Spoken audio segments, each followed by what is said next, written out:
Got Your Eers On is brought to you by Tactical Legion 9. All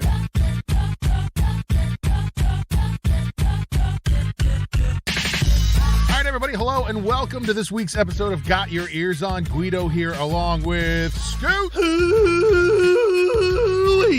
Jeez. And Johnson. Guido, it is a veritable WVU smorgasbord of information. Where do you even want to start? I mean, it is a literal board of smorga to deal with here. I think is it smorgas?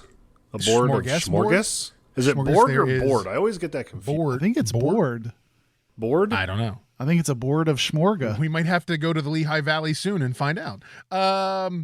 It was an amazing weekend to be a WVU fan this past weekend over Thanksgiving. There was nonstop WVU on TV, which was fun. And we'll get to all of that. But I think the thing we need to talk about first, boys, is sort of the not breaking news, but kind of what happened today, where former athletic director at WVU, Shane Lyons, goes on Talk Line with Hoppy Kercheval today and pretty much drops like the biggest incendiary bomb on the university in the span of 30 minutes on the air with Hoppy Johnson. Yeah, I feel like he looked back over his shoulder and he said, "Oh, that bridge?" And then he just tossed a big box of matches and gasoline on it and watched it burn as he talked to Hoppy Kercheval today, Scoot. And by the way, Scooty, I just want to say I've never heard somebody say the phrase, "I was invited up to the Blaney house" so many times in my life. It was like 10 times he said it. So clearly it's a weird scenario, right? Yeah. Very odd that a outgoing administrator would sit in on a kind of a tell-all, really, of any kind, right? Yeah, I mean, so bizarre. Let alone the athletic director. So that really tells me that he is, like, when he said he was bitter, he really is upset. Like, I mean, because why would you do that now? Why would you do that? A lot of people, like you hear people saying, "Oh, I'll take the high road." He kind of took. I don't know if it was the high road. It was kind of like maybe a little bit lower than the high. He's on that next road down from the high road. And a little bit of inside baseball radio stuff here. So West Virginia MetroNews, which is the broadcasting agency that hosts Talkline, used to be the broadcaster had the rights to all the WVU broadcasts. Well, that was lost. I don't know if you guys remember, or Learfield took it over years ago. Yeah, that's a good point. Since You're right. Since then, West Virginia Media Corporation, which owns MetroNews and all that, has not been all that nice to the university. So I'm sure there was some, joyous poking and prodding to get Shane to come on. No, that's a great point. Yeah, like, let's not miss an opportunity to needle them a little bit. That's a good point. So he spends most of the time talking with Hoppy about how, blasting sort of E. Gordon Gee, talking about how 2 weeks prior to being fired, he gets a text message, and he even's like, "I still have the text message on my phone," from the president of the college saying, "I know it's a tough year. I wouldn't want anybody else in the trenches with me other than you, Shane. Like, rah, we're at it." And then starts getting word early the week of the Oklahoma game that his job, might be on the block, gets the meeting on Sunday, which was scheduled before the Oklahoma win, goes to this meeting and gets fired. And he pretty much tells Hoppy on the air that he is the scapegoat for the problems with the football program. Yeah, I think specifically using the word scapegoat, Guido, naming President Gee and Alsop by name. When Hoppy says, "Who are you bitter?" Who made these decisions? He just comes out with names. I mean, I text Scoot earlier to me. I mean, he already alluded to it. It's first of all surprising someone like that would go on an appearance like that. But then to me, secondly, it was just surprising to hear him be so candid. I mean, saying it was a campus level decision that was taken to the board. I think he came out guns blazing in this discussion. He, I think, wanted to almost show that it was, and I get it, he wanted to prove that it was like an ambush, right? So he wants to show that not only you said 2 weeks prior to he got the text message saying that he's, kind of in good standing. He also goes back and mentions that in, what was it, June, I think he had an evaluation, and his evaluation was glowing, he said. Right. He had a glowing evaluation. And pointed out that he had just signed a contract. A new contract. In January, right. Yeah. And that this was all football based. It had nothing to do with any other sports or any other decisions. Hoppy even pressed him kind of on the Country Roads Trust and the name, image, and likeness stuff, and he said, there's only so much we can do there, but it was pretty interesting. To me, as the fan, it was some of the stuff I feel like we don't always get from interviews, like from the press conferences. Like this is a little bit of a hey, Hoppy asked tough questions and Shane gave, pretty detailed answers. Yeah, he answered. It made the university look bad. Yeah. Like it made the university look not great. Well, and let's be honest, like how long did it take him? He was unemployed for how long? 24 hours, I think. I mean, if probably not even. It doesn't even, he probably had something kind of in the works. Well, he said in the interview that, that Monday, after he got fired on Sunday, that Monday, he gets a call from the AD at Bama and says, hey, sorry to hear what happened to you. I know this is really soon, but, we'd love to have you back, at Alabama. And so I think that's, the relationship was already there. I think, somebody like Shane Lyons is. He had opportunities to go other places previous, and Over in the last hindsight, couple he years. says, I wish I had taken him. Yeah. So that's how upset he is. Yeah. Is that he said, I'll always be diehard WVU, but I wish I had taken those other opportunities. Well, Scoot, what do you make of you brought it up in passing there. I don't feel like we talked about it that much earlier when we were discussing it, but what do you make of he spent a decent amount of time talking to Hoppy at one point about his comments were that he was willing to go up to the line of NIL and what Country Roads Trust and those types of, private entities wanted him to do, but he wasn't willing to go beyond that and risk Title IX difficulties. To me, we're focused on his comments about football and the extension and naming Allsop and Gee, but to me, that was something that really stuck out because that would, I don't know, Guido, that would lead you to believe or imply that he was maybe being asked to do a bit more than what he was comfortable with. And do you think that's just Or him allowed being to do even? Well, right. Do you think that's just him being conservative, or do you think maybe he was alluding to something bad there? I mean, I think, and he said early on in the interview that one of the reasons that E. Gordon Gee gave him was that they weren't aggressive enough with name, image, and likeness and getting these players and getting these players paid. And I think it shines a light on a whole. Booster talk, right? That's got to be booster talk, right? And I think this is where this is all driven. Yeah. Right. And he talked about transfer portal and all this other stuff. I think the thing is that, and like, listen, we can go off on this whole thing about how much, and I'm willing to say, I always hated Mark Emmert. He ruined college sports because he couldn't do anything and he was weak. And this is what's happening at the end of it. Like, and if I was an AD, what happened to Shane Lyons would make me scared because as an athletic director, as somebody who oversees the college, you have to worry about Title IX.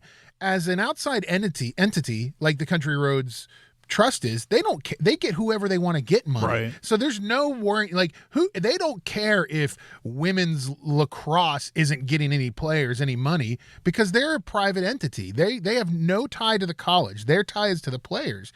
And I think that's where he's talking about that line. Is like Shane Lyons can't walk just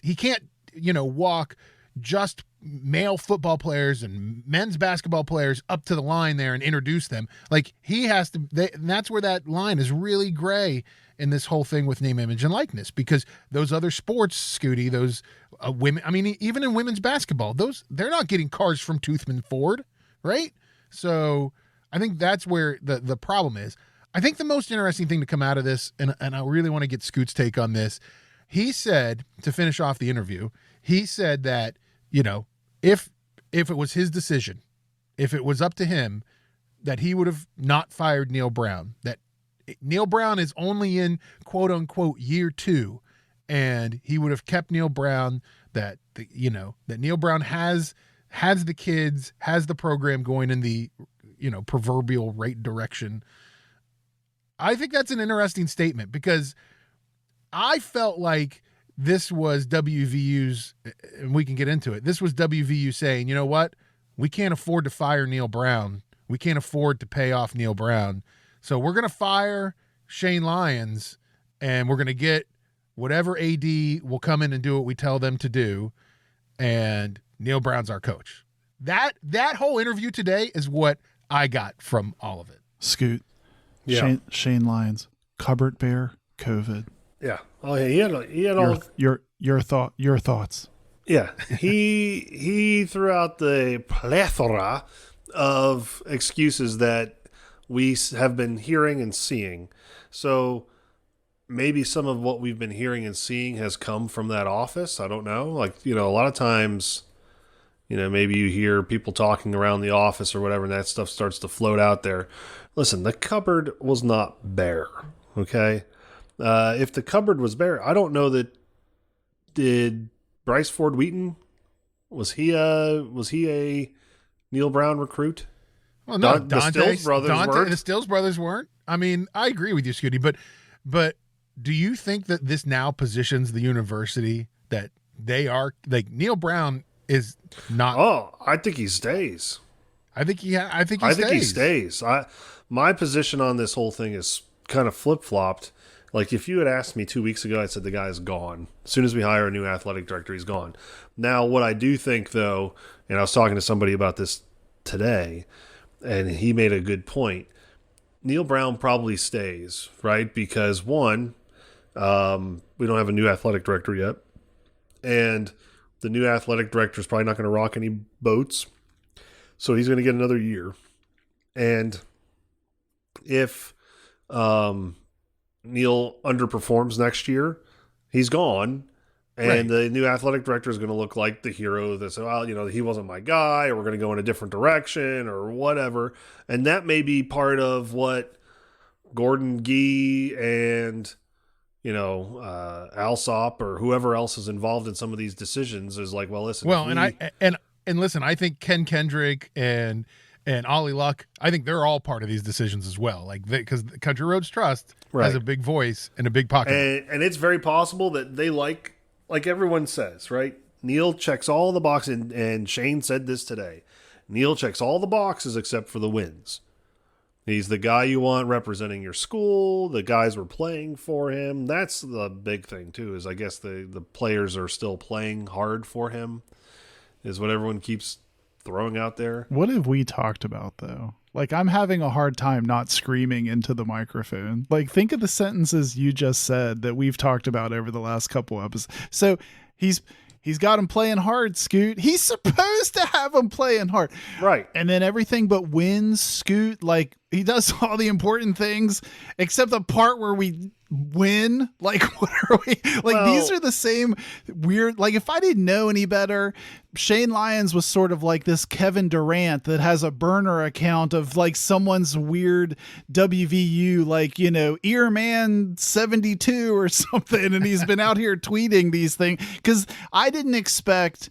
Like, I'm not saying they're irrational. I mean, look, we've talked about, we know there's a whole population of people out here that are in that camp and dwell on those reasons, but those were not things that I expected the athletic director to say. Scoot, at one point he said, look, we expected 7 wins. Couple of plays we could have gotten to. And he did the couple of plays early thing, and I was just like, oh my gosh, I can't believe this is coming from him. It speaks to the level of mediocrity that people close to the university have grown comfortable with. Yes, I think so. I think it does. Like, if you're like, you know what?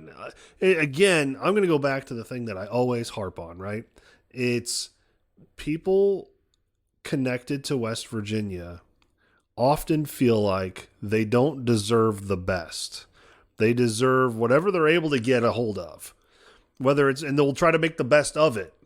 But it may not be the best. We're going to make the best of this instead of let's just get the best. Then we don't have to make the best of it. But around and it's in a lot of areas. It's not just athletics. It's just the people of West Virginia are almost too nice. You know, we talk about how people in West Virginia are really tough and tough-minded, and they are, but they still have this thought that they have to do it the hard way, or we can't get that guy right because of this, that, or the other thing, or they'll never come to here because, you know, the old excuse was we're not close to airports, or, you know, like there was always some kind of like travel reason. Yes, I remember the old airports one. Like, come on. But Guido, at one point in this, I think he said himself, look, you're not getting back to the glory days of 2007. I thought that was, I don't know, like that's not stuff that the athletic director. Why not? Why not? Like, why not? Yeah, right. I mean, come on. Like, and let's be honest, glory days, we didn't play in the national championship. That could have been a glory day. Like, so, I mean, we're still saying that we're not going to get to... by the way, people right now aren't demanding the glory days. People would love to see 3 wins in a row in a bowl game. Like, how about beating a winning team? Right. A decent Let's try bowl that. Try that on for size first, and then tell us. I don't even know if we can go to a tire bowl. One that's named after a tire. I don't think we can get to a mower. Maybe would you prefer a mower? Maybe. But I think that's where I'm at with it. It's like you're not wrong, Johnson. I mean, I feel like as a WVU fan right now, all I want is I want to go back to a decent bowl. I want to go back to a bowl game that is either not before Christmas or the kickoff isn't at 10:30 at night. I want to go back, or you're not on ESPN Plus. Yeah, right. Or, like I want to be, and I think. And I think let's be the best. I think everything that's going on right now points to the fact that Neil Brown, like we're stuck in it, boys. We're in the quicksand. Like Neil Brown's not going to go anywhere. They're not going to be able. My biggest concern actually right now is the fact that, you know, they call the Monday that's Cyber Monday, they call it Black Monday for college football coaches, right? Because coaches get fired today. Coaches get new jobs. You know, you saw Hugh Freeze gone off the board, right? You saw Luke Fickell. Don't even get me started. You know where this is going to go, right? Colorado is going to end up with freaking Coach Prime, and we're going to be stuck with happy-go-lucky Neil. Well, yeah. But Guido's not wrong. I mean, Matt Rule is now at Nebraska. You've got everyone making their moves. We're not making any moves. And Guido, I think Prime, too. If Coach Prime goes to Colorado, I may have to become a Colorado fan. I don't know what I'm going to do.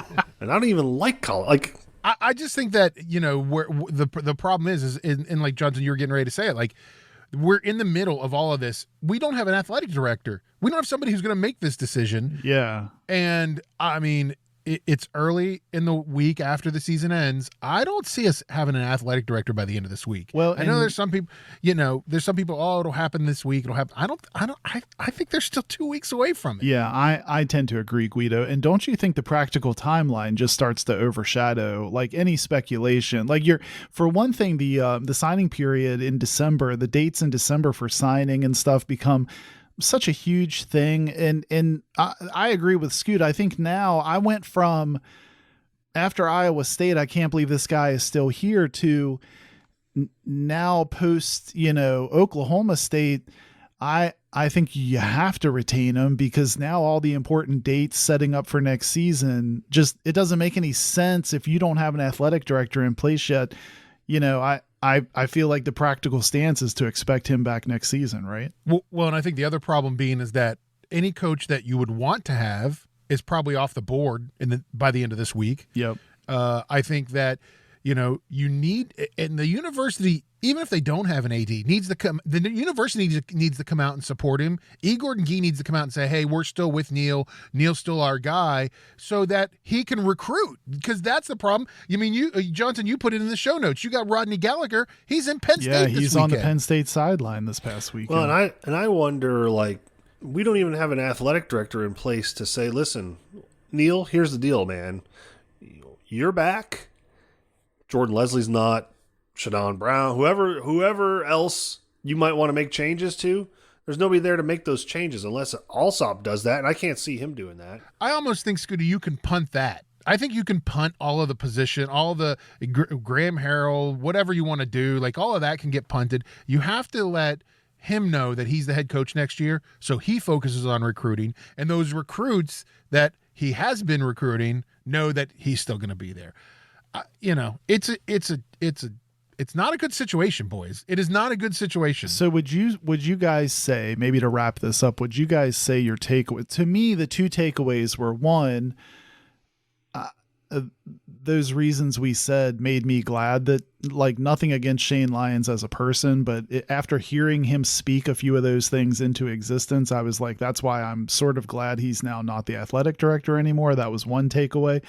The second takeaway is, it feels like a toxic situation at the Blaney house or whatever it is, Scoot. The only what is this? I don't what know. Is this the only Blaney house? I knew before now was Dale is Blaney. Is it like a bed and breakfast? Basketball for Gail Catlett. Like, that was the only Blaney I knew. Now I know of a new Blaney house. It's like a but like now breakfast. You look at Guy and Alsop. How do they just walk around campus like without people looking at them like, hey, like we heard some stuff about you guys, you know? So to me, that's a very so you guys are the ones that are throwing people under the bus. Right, that's a very toxic situation, Guido. So like those were my two takeaways, I think. Yeah, and just so we clear it up, the Blaney house is the president's house. It's owned by the college. It's where he lives. Oh, it's not Dale. Not Dale. Early '80s basketball player Dale Blaney's Dale house. Blaney, I believe, was a NASCAR. I think he. driver, I think he raced cars after Dave that. Blaney. Dale Blaney. Dale Blaney.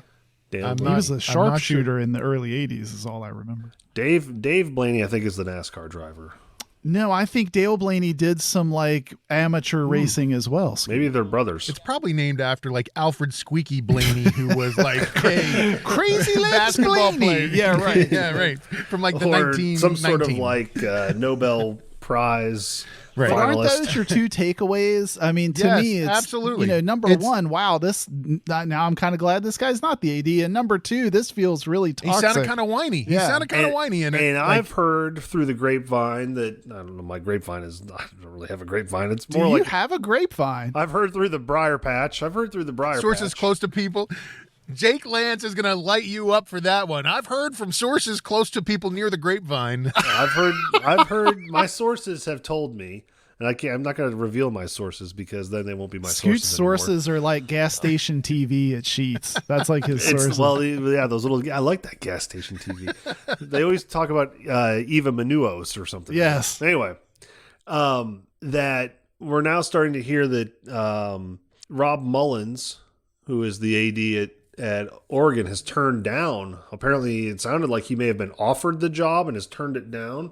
So you've got to wonder. But Scoot, wouldn't you, not to derail your thoughts, but I guess that's what I'm trying to say in my takeaway number two is like, if you're a prospective AD, do you look at all that and go, I definitely want to get in there? Like what? Well, listen, you're Rob Mullins. You're probably eating lunches often with people like Shane Lyons. So right. Rob Mullins gets this offer. He gives Shane, his buddy Shane, a call and says, hey, Shane, what's it like? Yeah, of course you would, right? He's super what do well you know about connected. Yeah. How do the lunches at the Blaney house usually go? Right. Like, tell us about. Yeah. So I don't know. Super weird. If you haven't seen it yet, I would definitely recommend go to WVMetroNews.com and watch the interview, the whole thing with Shane Lyons and Hobby Kirchwell. Super interesting, guys. The fun, I guess, the weird thing to kind of sum up the whole season for WVU is WVU does a WVU thing, and they defeat Oklahoma, all of the Oklahomas. We win the state of Oklahoma as we beat Oklahoma State 24-19. Nobody saw that coming. Johnson saw it coming, I guess. Who did, Scoot? Come on. Because you were the one that were like, last week, Guido, you should like do one of those, like back to last week. Scoot's like, we were talking about it, who might score 50, and Scoot's like, have you met our secondary and all this kind of stuff? And I was the one like, look, man, they've been averaging like 13, 14 points the last couple games. They come out and they muster 19 in miserable weather with a backup QB, Scoot. I don't know if you planned on that part, but Johnson, that's my question for you though, Johnson. I want you to answer this honestly. If it was sunny and 60 degrees, would WVU have won that game? Yeah, well, and with a healthy Spencer Sanders and all that. Yeah, no, I don't think so. You made me laugh. Scoot Guido during the game text, and he's like, I got it. It's rain. The secret weapon is like, because, we stood in the miserable rain, Scoot, and watched them beat Oklahoma inexplicably. And then it's rain. Yeah, it's rain. Mother Nature is like the secret weapon. Tim McGraw, country singer Tim McGraw. We're familiar. Yeah. Sang a line where he said he needed the woman like Oklahoma needs the rain. Okay. Well, they're getting the rain, and they don't need it. Apparently, they don't want it. They don't like it because it's not helping them. Yeah, it was super weird. I mean, it was an interesting game, Johnson. Well, and on top of that, so weather probably had something to do with this, Scoot, but I'm going to also throw out there, number one, Oklahoma State's, hold on, don't beat me to it. Oklahoma State's wide receivers decided to catch nothing. I mean, not even a cold, like nothing. Nope. Like hit him in the chest. It's as if somebody gave them an unlabeled jar and said, "Listen, guys, this is Stickum." And it's not Stickum. It's not Spider Tack. It was Crisco. And Johnson, when they did complete a pass, what happened? Malachi Ruffin thought it was incomplete. Oh yeah, right. That was one of the most WVU secondary things of the season, right? Doing the what is it about cornerbacks and defensive backs acting, Giving the kayak, right? Giving the scissor move, like the scissor kayak, not up in here, arm wag, and then the guy's 15 yards downfield. But Guido, one of those you guys might remember, but early on in the game, one of those passes, those deep passes. Because this backup quarterback for Oklahoma State threw a good ball. Like, I mean, I know he's the backup quarterback, but he looked fine. He looked serviceable. Early on in this game, he throws a deep ball.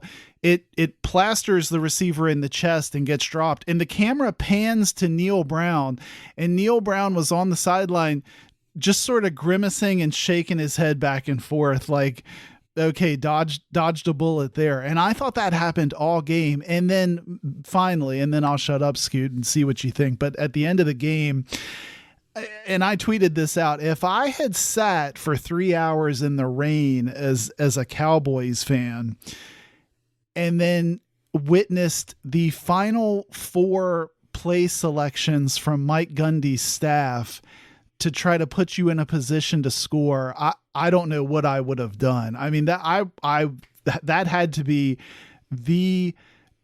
I'm just going to say dumbest 4 decisions to end that game. It was inexplicable. It was like a gift from their offense to our defense. Well, they're down a score, right? I think at that point they were down a score, maybe 8 points at the most. They had been running the ball exceptionally well in the second half. At will. First half, no good. Second half, they found very something. good. Yeah, they found something. Yes. So they're running the ball like crazy. They need to get, at the very least, I think they needed to probably get 2 first downs before they could take a shot at the end zone. They decide, let's go for it all in the first play. Yes. Then they decide, let's go for it all in the second play. Then they decide, the first 2 didn't work. Let's try it again. You know what? Now we're out of downs. Now we got to go. Now we have to. 4 longer pass plays. Ignore the blinding monsoon rainstorm that would, behoove you to run the ball anyway. Anyway, I thought it was like the Oklahoma State staff just had a lobotomy for that last possession. Well, in that first half, I think I even texted this to you. That first half, it's tied 7-7. It's a 4th down. It's 4th and 1 or 4th and 2 or something. They had, at that point, had run for 4 yards. This was toward the end of the first half. They decide, you know what? Let's try running it instead of a 27-yard, 30-yard field goal. How did that go for them? Bad. Who does that? Just score the points. You're a moron. Well, and I have to ask you guys too at the time. Now forget what transpired the rest of the game, but at the time, Scoot, Garrett Green goes for a 36-yard touchdown run. He's immediately benched, right? The next series. He got yelled at. It must have been the wrong read. He's scolded. The touchdown was the wrong read. He read the wrong thing. He was supposed to throw that bubble screen. I almost can't get this out. It's so funny to me. And it's like our buddy Jake Lance over at Smoking Musket immediately tweeted, well, if you listen to Got Your Ears, third possession. That's when substitute, come hell or high water. If there's a substitution plan, that sucker's happening, Scoot. Can we substitute the head coach on the third series? Can we get a? I think Jalen Anderson came out on the 3rd series because I think we had been running Justin Johnson and Tony Mathis before that. Now, unfortunately, later Garrett takes a helmet to helmet that uncalled. How's that not targeting? Right. It's just Guy hits him with the top of his helmet. It's literally why the rule was created. But anyway, I digress. And Nico has to come in. Now, I know people, Guido, you and I normally watch the box score. I think Nico finishes passing like 2 for 10 or something, 29 yards. 8 for 14 you're right, 2 for 9 for 29 yards. Garrett went 8 for 14. I mean, he didn't light the world on fire, but I really liked Nico in this game. I thought he was tough. I thought he was put in a weird position, you guys, and I thought he handled it. And I also wanted to ask, one other thing. I think it's also nice that you take Garrett out, you put Nico in, you don't have to rethink the whole offense, in my opinion. Now the RPO actually still works as an RPO. They play very similar styles. I felt like, as long as Nico, which he did, show that poise, I don't feel like they missed a beat. So a couple of things come to my mind with Nico coming in, right? One, I think we all have to assume JT Daniels will never wear a WVU garment or pajama pants ever again. So I think that ship has sailed. Yes. He was probably back in Southern California before the game. His name has not, nobody asked about him in the presser. Nobody found it odd that he didn't be the guy coming in. Right. I think that would be. And you don't even see him on the sideline as far as I'm concerned. No. You don't see them showing him anywhere on the sideline. Yeah. So I agree. Yeah. And then my second thought is I did see Goose on the sideline.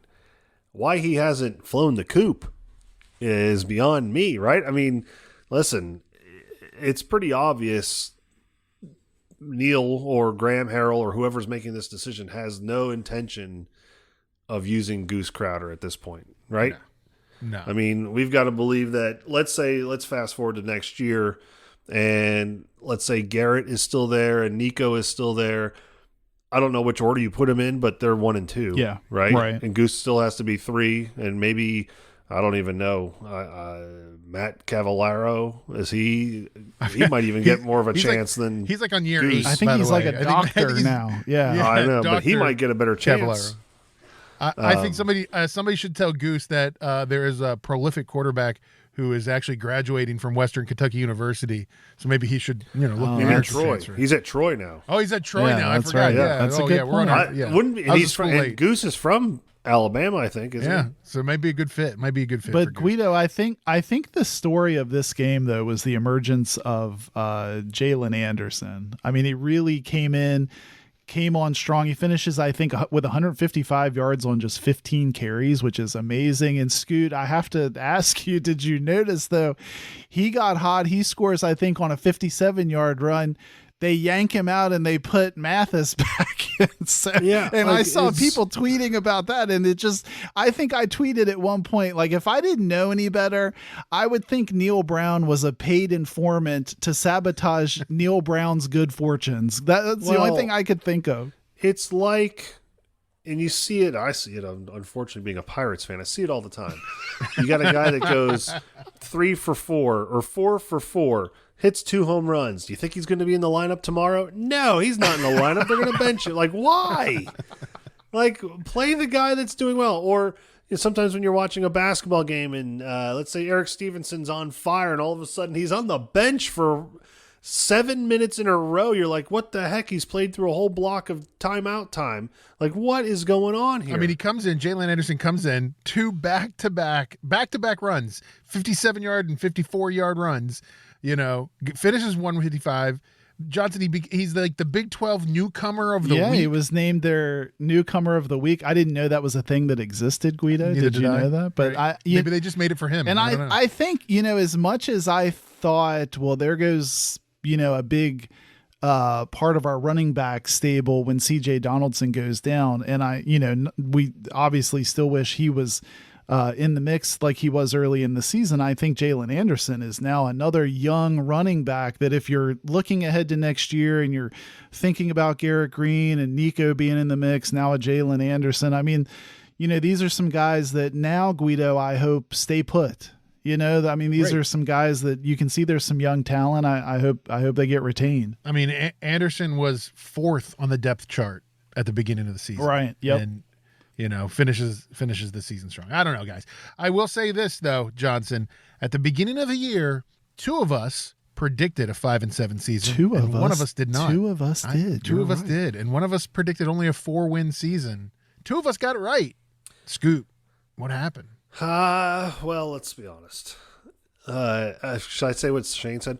Well, we were a couple of plays. We were 1 or 2 plays away from being a 4-18. So that's what I'm going with. We were just a couple of plays away. And the funny thing is, I was looking at our picks. We all three of us. So like we were very correct overall, but we all picked Kansas, Baylor, TCU, and Oklahoma incorrectly.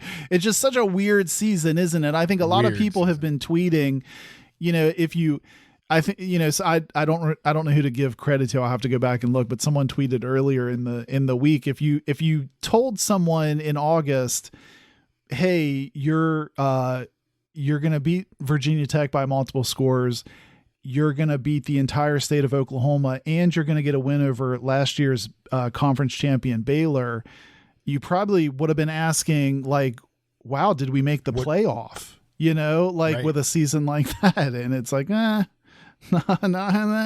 really about that. Yeah, so it's really strange. But kudos to you and me, Johnson. Kudos to you. Kudos to us. Also, kudos to Dante Stills, by the way. Have to lead with the Fairmont guy. Finishes his career at WVU playing 59 games. He's like the Iron Man of WVU. He's the Cal Ripken of WVU, if you will. I mean, let's be honest. Will it ever be matched? No, it'll never be. I don't think it'll ever be broken. I don't either. It can't possibly be if they go back to like how it should be. Like, you get 4 years or 5 years to play or whatever. Right.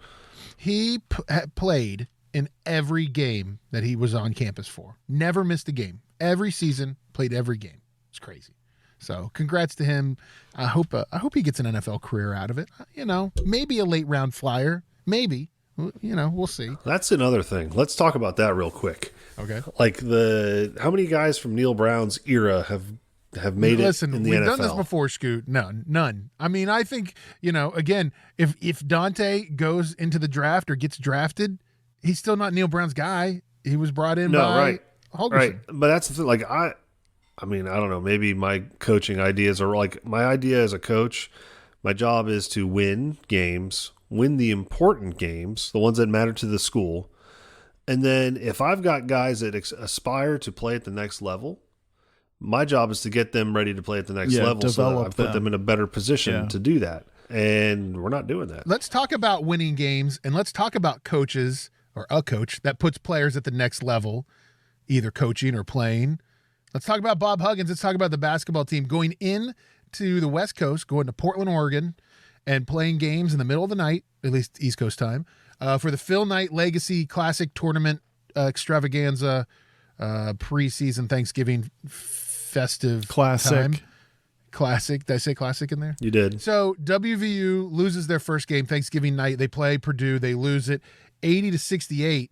And I'll just go. I just want to start off by saying at the time I watched the game, I thought, they didn't look bad. Purdue looked good. That Edie kid looks ginormous. Purdue ends up going on and winning the whole Phil Knight thing. They beat WVU, they beat Gonzaga, then they beat Duke to win. They beat Duke by almost 20. They beat Gonzaga by almost 20. They only beat us by 12. So that game, we talked about how that would be the first true test of this new group. What I think stood out to me in that game is, one, Jimmy Bell Jr., Tonka is going to be a problem for the Big 12. And I say that defensively. Edie, 7'4", Tonka's like 6'10". He looked like a guard. I think Johnson said that in the text thread. Kind of looked like a guard against him. Listen, Tonka was not getting moved. Like, there was no moving Tonka. Tonka was a tree out there. And Edie had to come off the low post. Like, he wasn't on the low post when he was making his hook shots. He made them. I mean, he did well, but those shots weren't easy for Edie. And I think that's a testament to Jimmy. I think he did a really good job defensively.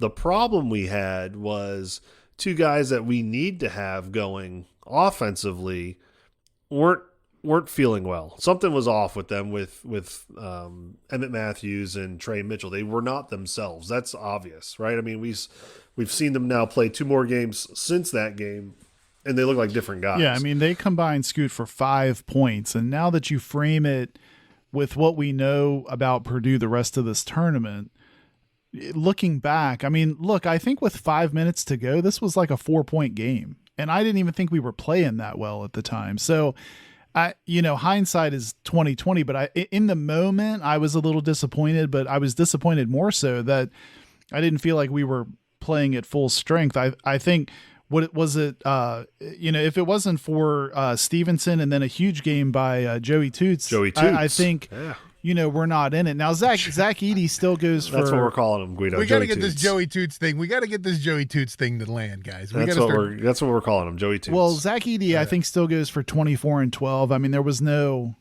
stopping that guy, and I'm not going to dwell on it too much. But in the moment, I thought the officials were also treating him with kid gloves. I mean, it was like he didn't need any help, and it felt like the officials were just making it impossible to draw a foul on him or do anything physical to stop him without being called for a foul. So that's so annoying. That was a problem. But in this game, Guido, Emmett Matthews goes over 1,000 points for his career.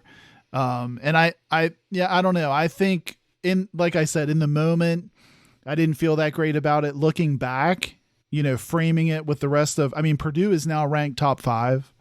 I think they're for real. I think they could be a 1 seed in March. I actually think in hindsight, it kind of boosts my feelings about the team. Yeah. I mean, I think if you look at this weekend for anything for WVU, compared to last year where night and day. Yeah, night and day, but also compared to last year, like just for like resume building into the season, like this was a great resume builder for WVU. And I think when we saw them and we saw the teams listed last year when they got invited to this Phil Knight thing, we were like, oh, this is going to be bad news bears. But listen, I'd say this, there's a chance maybe we're playing in the championship if we don't play Purdue first. Yeah, that's a good point, right, Scoot, because the teams that weren't matched up against Purdue certainly then had, a huge head start. I think WVU goes on in game 2, Guido. They beat Portland State. Scoot was enamored by Portland State's head coach. He was a feisty little guy. He reminded me of the Planters peanut guy. He just needed a monocle, maybe. Is that? Yeah. Well, Hugs takes over 3rd place all-time wins with that win over Portland State. I thought this game was interesting, Scoot, because if I'm remembering correctly, I think 6 Mountaineers go into double figures in this game. I mean, they really spread the point. There was no like one person scoring all the points in this game. What's funny to me is it's almost as if ESPN set that guy up, right? Because how often are we really watching these pregame, like the pregame speeches and stuff? Yeah, like I'm sure they're in there to film pregame speeches. They probably film both teams, but somebody made the executive decision to let's air this guy's speech. Where one, not only does he talk about some ridiculous analogy where he's comparing the 2 teams to pit bulls going after the same bone, but he also talks about how they're going to be tougher than West Virginia. Now, if you know anything about college basketball and you know anything about Bob Huggins, who is Hall of Fame Bob Huggins, what is his one... Like if he was to rest his hat on anything in regards to how he coaches and what his teams are like, what is the one word that comes to mind? Yeah, tough. They're a tough team. Toughness. Yeah, toughness. So you're going to tell the world, you, Mr. Peanut, are going to tell the world that your team is going to be tougher than West Virginia. Well, to your point, your team, Portland State, to your point though, do you think as soon as someone at ESPN got that tape, they like ran it out to people like, we got to air this. You got to see this. But yeah, you're right. I mean, the team though, I get it. Portland State's Portland State. They look good. They spread the ball around. I mean, like you said, Johnson, you had all these guys that scored in double figures and everybody kind of got time on the court. Yeah, and one other thing just to point out, and then we can move on from the fighting Portlanders or whatever they were of Portland State, the Vikings, I think, which do you really see a lot of Vikings in Portland, Scoot? I feel like you don't, but... Listen, I didn't even know there were 2 colleges named Portland in Portland. Because there's apparently another Portland. Well, And they're purple or something. Oh, no, purple. the other thing I thought was important from this game that Scoot and I talked about were one of those people that went in double figures was one Seth Wilson. Scoot. He went for 12 points on 4 of 6 shooting. His best game by far. 4 3-pointers, by the way.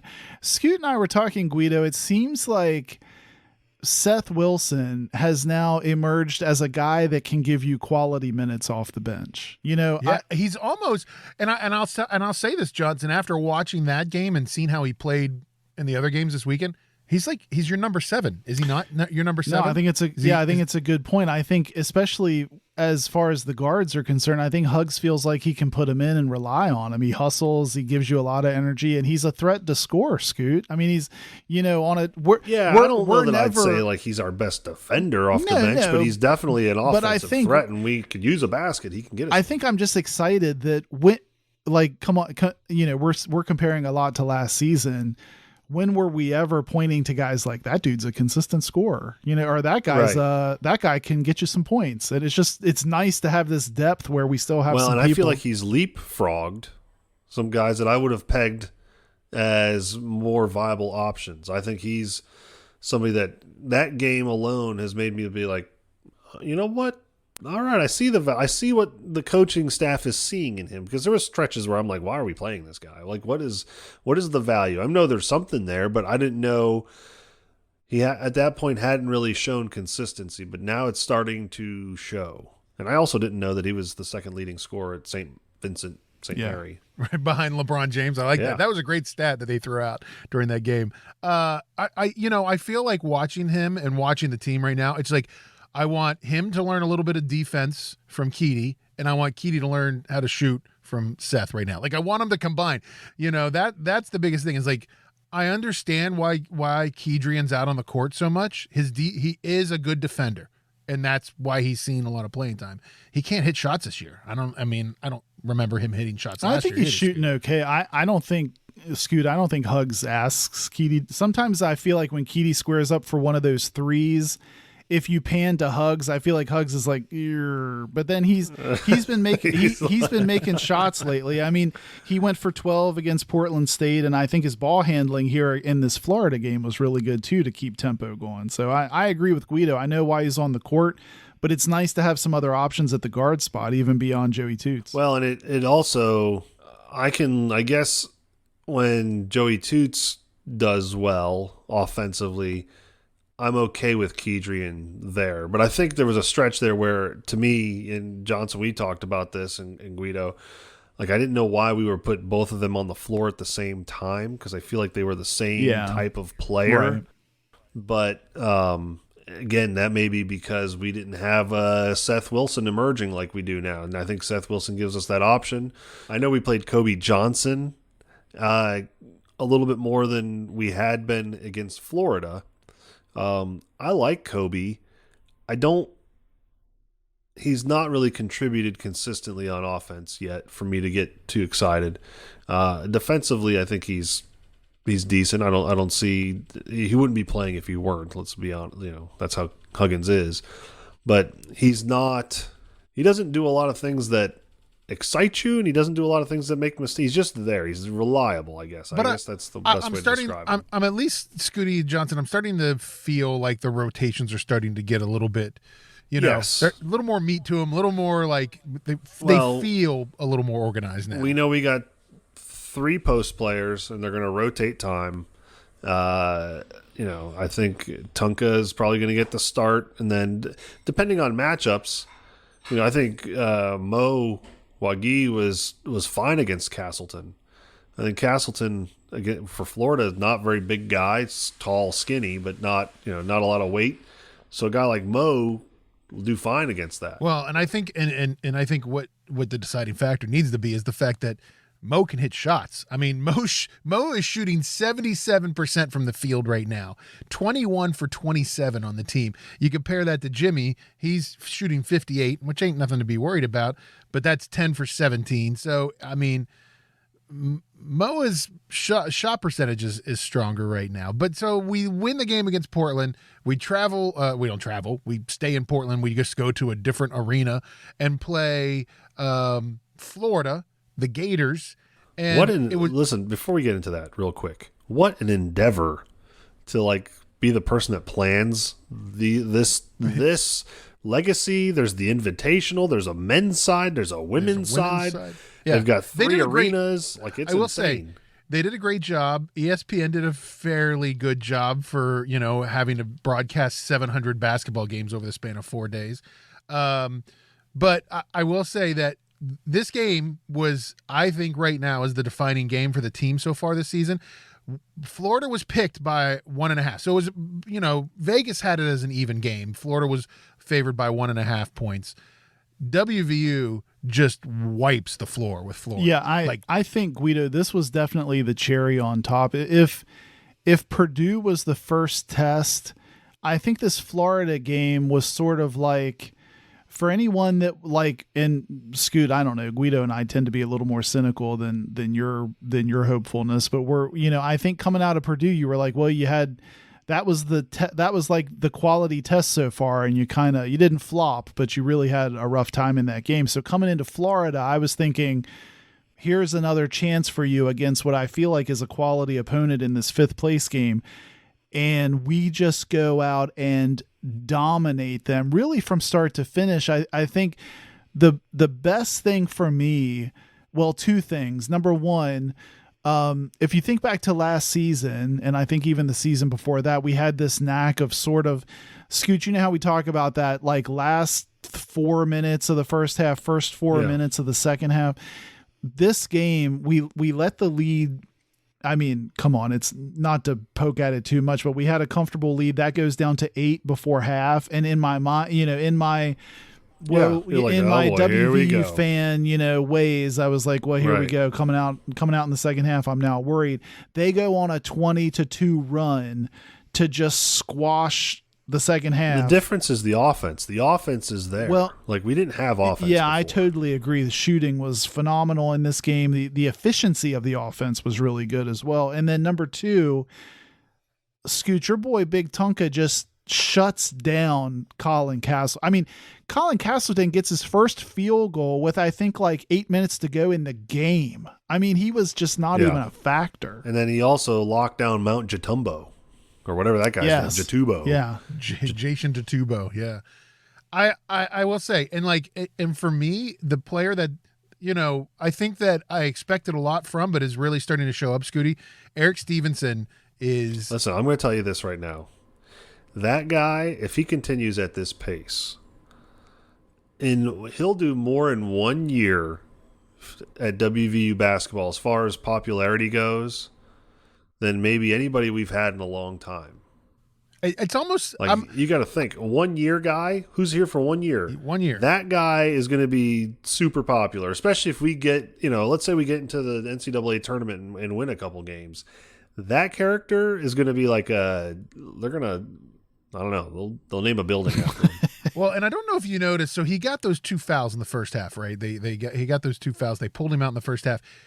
He comes off, and the ESPN caught it, the whole thing. He comes off the court. He goes down the line, right, to the end of the bench, grabs a chair at the end of the bench, and, sits it at an angle to, watch the game. You know how, the chairs are usually, straight on to the court? He picks up the chair at the end of the bench, turns it, sits at an angle, and, so he can see everything. I mean, I will tell you, I think Eric Stevenson's going to be a head coach one day in basketball. He looks that way out when he's out on the court. He sounds that way when he's, talking, and I'm super excited about him for the rest of the season. Yeah, I am too. And Scoot, I think we got 2 other. So I don't disagree at all about Stevenson. I mean, he's just you can root for him immediately if you're a Mountaineer fan. He's so easy to root for right now. But I think we got 2 other things in this game, Scoot. We got some aggressive Emmett. Yes. I love some aggressive Emmett. When he goes down the lane and tomahawk dunks one, I go back to that infamous Texas Tech Big 12 tournament game. Kreitzy, our boy Kreitzy got at us on Twitter like, this is what you're looking for, isn't it? And he had a clip of that, and I'm like, oh man, just if I could get that every game. So we got a little bit of that, and then I feel like there's some parts of these games to me, especially in these early games, not Purdue, but in these early games, I feel like there has been Trey Mitchell and then 9 other guys on the court for my money. Like, and he got comfortable in this game, and he just started punking people for Florida, trying to guard his step back jump shot, his little he does like the Corey Alexander. And I'll say this, Corey Alexander and Dougie Fresh. I don't know Dougie Fresh's last name, but that's how Corey Alexander referred to him. They were a palatable announcer and analyst. For what we've had. For what we typically get. Good grief, they're like freaking phenomenal. But he even referred to the one move as like a Hakeem shake. You know, he kind of gave him a Hakeem Olajuwon shake. But, to frame, Guido, we were talking about, in hindsight, framing that Purdue game. I think if you get that Emmett and that Trey Mitchell in that Purdue game, we're in it. To me, that's a wholly different game, I mean, not to try to dream up, a couple of plays. And if there was an illness there, maybe there was an illness. I'm not trying to do that, but it's like, you get that production and that kind of play from those two guys, I get really excited. Well, and it's what we're seeing, right? So we've now 6-1, 7-1, or are we, Guido? 6-1. 6-1. Ken Palm 29 now, Guido. In the other 6 games, Trey and Emmett have done really well, right? They've done well. That one game now looks like the aberration, right? That's what you don't want to string together a bunch of duds, right? You don't want to put together like, well, here's where Emmett falls apart, or here's where Trey Mitchell's a flash in the pan, right? When you get tough competition, they go away. That's not happening. I think they just, I legitimately think they weren't feeling well, and they're not going to say that they can't go. They're going to play, right? Guys want to play, and I think that's part of what we saw, was that they just weren't feeling great. And I think it's good. This team is starting to get recognition. I mean, you just said it, Johnson. It's actually Ken Palm at 30. You've got AP. We came out at 29. Okay. So, I mean, we're getting some recognition. Coaches poll, we were at 30. We travel to Cincinnati. We play Xavier on Saturday on Fox Sports 1, a 6 p.m. tip from the Cintas. Is it the Cintas Center? Is that yes, that sounds good. The Cintas Center. Xavier right now, right behind West Virginia. So you look at all those rankings. I think in Ken Palm, WVU's 30. Xavier is 32 or 33. So another test for the school, another test for the team. Another one of those games that's going to be a defining game. And I felt like last year we played a bunch of easy games in the preseason, the pre-conference, and we won a bunch of games and we were all excited going into conference play, and then we got whipped up all the whole time. And what's crazy to me is, and I know I think it's because of how the season went, like I have a tough time remembering who was even on the team last year. Like I've already blocked a lot of them out of my mind. Yeah, like I've already moved on. Like I don't know. It's just kind of crazy. And then you compare what we've got this year compared to what we had last year, night and day different. The caliber is so much better. These guys are battle tested. You're not playing guys that are used to playing Lackawanna Community College in a tough bout, or hey, we've got that big tilt with William and Mary next week. You don't have that. You've got no disrespect to William and Mary, Lackawanna, very good program, or Lackawanna. I think they're known for football. But don't you feel like, Scoot? I felt like this Florida game was an example. This team feels like it has a bit of maybe not fully developed yet, but way more of like a killer instinct than last year's team, where you've got Florida here on the ropes and they just gas on the pedal, right? Stay on the gas, like foot on the throat. They're not letting up. Right. We in last couple years, I would even say there were times with when we had Deuce and Oscar where we should just be destroying teams and we didn't, because we kind of let up. I think this team And I hope that they keep the chip on their shoulder. I mean, they were picked 9th in the Big 12. I mean, they started off the season, I think Ken Palm had them like in right around 80. So, this team should keep a good chip on their shoulder of, hey, nobody thought we were going to compete, and look where we are. Look what we can do. So it'll be interesting to see, but be sure to check out that game. Also, check out us. You can find us online. Look for us on Instagram or Twitter at Got Your Ears. You can also find us on Facebook, too. And check out our website, gotyourearson.com. Johnson, it's where everything is to be found. It is, and we'll post this show as we always do on the website with all of our show notes with links you can click on if you want to check out stuff further. You can also click through to the merch store and check out the GYEO merch, and we'll have the tune in link right there on the front page so you can click and listen right in the browser. So check it out. Yeah, check it out. GotYourEarsOn.com. WVU Basketball plays Xavier on Saturday at 6:30 p.m. That game is on Fox Sports 1. Be sure to check that out. We'll be back next week with another show. Maybe we'll have a new athletic director. Maybe we'll know who the head coach for the football team is next year. Yeah, it could be a lot to talk about. So definitely check it out. Thanks for listening. Tell your friends to like and subscribe. We'll be back next week. You've been listening to Got Your Ears On.